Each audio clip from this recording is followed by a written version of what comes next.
keyring natin. Ayan, tingnan natin. Magandang pang forma, magandang pang frame, tapos magandang halo. Anong gamit namin dyan? Leasing ko na CHB. Grabe. So ito yung damage ng bagyong Uwan. So galing din ako sa pwesto kanina.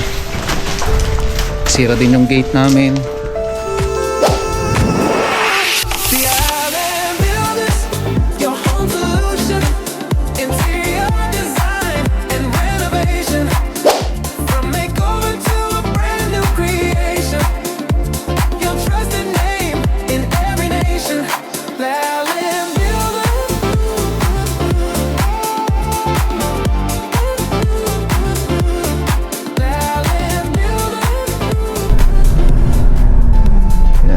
Soon to rise. Pero nasimulan na.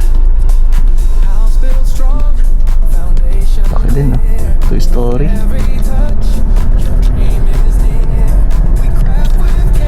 Yung project natin dito lang yun. Malapit lang. Ito kasi subdivision to. Ganda kumuha ng lupa dito. Dito tayo.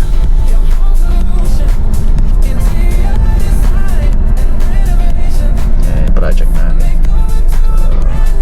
Tapos na yung buhos kahapon.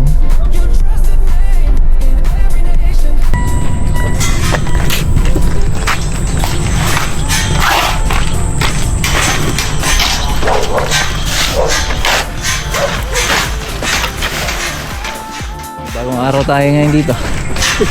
Ayun, no? Ha? Wen, pang-angkla. So, kuha tayo ng mga rutaso dito. Hindi ko ulit sa foreman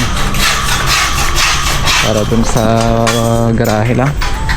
Ayan, so pinopormahan na lang ito mga to. Ito natapos na yung ayun, no? Tuyuan na kaagad. So bali ayan, tatanggalin na namin yung mga paunti-unti yung sidings niya. Tapos ito na yung popormahan natin na isa. Itong slab. So mag-i-slab na ho kami dito. At tinatanggal naman na yung mga sidings niyan.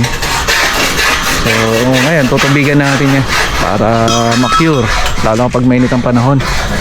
Kaya nagtataka iba ba daw nagkaroon ng crack yung mga column at saka mga biga nila, dahil po sa kulang ng curing time o kaya naman yung hindi nabubuhusan ng tubig. Okay, so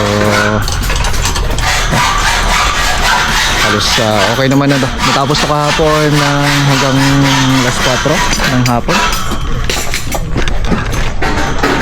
Tingnan natin. Ayan, tinatanggal na rin yung mga siruho doon. Ayan, halos tanggal na lahat. Ayan. So tapos kaagad kahapon to. At pag yan natanggal lahat, okay na. Then ito pa, ito na yung popormahan nila na isa. Ito popormahan yan, tapos bubuhusan na. So dyan na yung hollow blocks natin. Nga pala yan, yung hollow blocks natin, D5 yan. So mag-i-start na kami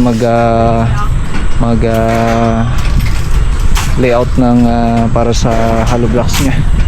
Bukas baka pwede na simulan pag natanggal itong mga forma natin, para makapag-start na tayo CHB laying mga kamusta na. Ayan. So para sa curing natin, nakatapos ang buhos natin kahapon. So ayan,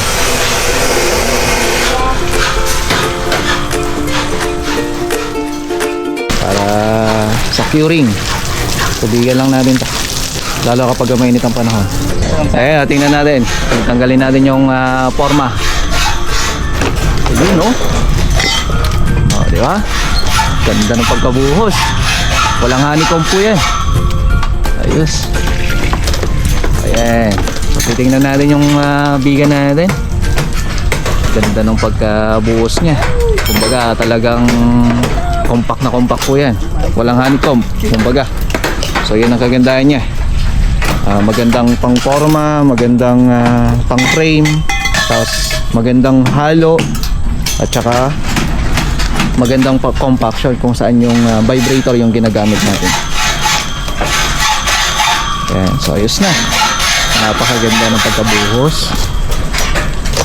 Ayos. At susunod na gagawin namin, mag-i-slab na. Tapos yung mag-aasinta na rin tayo dito. So abangan nyo yan mga kamusta. Ang gamit namin dyan, D5 na CHB. So sisimulan na namin to, maasintahan yung mga kwarto doon. Ito, open mo na yon para may access tayo. Then sa mga susunod na araw, pagkatapos na ng bigan natin sa taas, ayan na, magbububong na tayo after a week mga kamusta. Okay? So maraming salamat sa pagsama nyo sa akin sa maghapon mga kamusta. Have a nice day.